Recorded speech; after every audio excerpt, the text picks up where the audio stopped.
Okay, once your owl is all colored in, the last step that we need is to add some lines and patterns to give it kind of some texture and some more interest. So the first thing we need to do is just kind of decide where we want them. We don't have to fill the whole thing with patterns, but just choose a few sections that you think would look nice with patterns.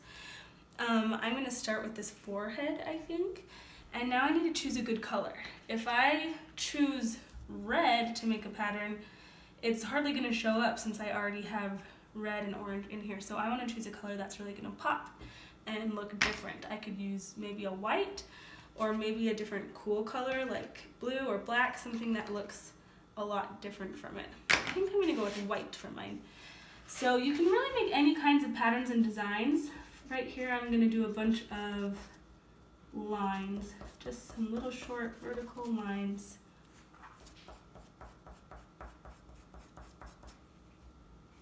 Again, the chalk is still going to be coming off on your fingers a little bit, so you'll just want to try to touch as few sections as you can so you don't get your fingers all gross with chalk colors.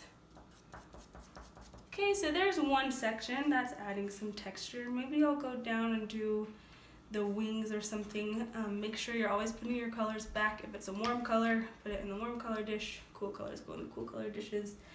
I think I'm gonna do a nice blue on this wing. Maybe I'll do a zigzag on this one. Some of you had already, when we initially drew these, you had already thought of some good patterns for the feathers on the chest and the wings and things, so you're more than welcome to do some of those pattern ideas.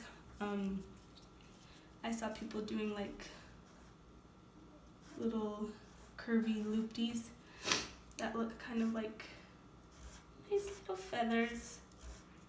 Could do some of those. You can also add other details too. If you wanted to add like a bow tie or something silly, you can add any kind of, this is where any details you want to add, you can add them and go crazy. So that's all there is to it. Try to think of some different patterns and lines and shapes that you can do. Again, you don't have to fill every single section. You can just do a few.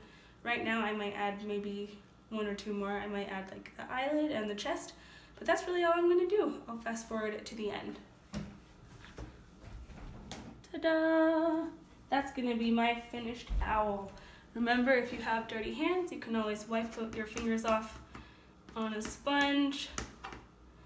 Take your paper towel, dry it off. And there's going to be your finished owl. We'll just put it on the drying rack one more time so that I can spray them with our special spray stuff that kind of helps the chalk from going everywhere. Nice job.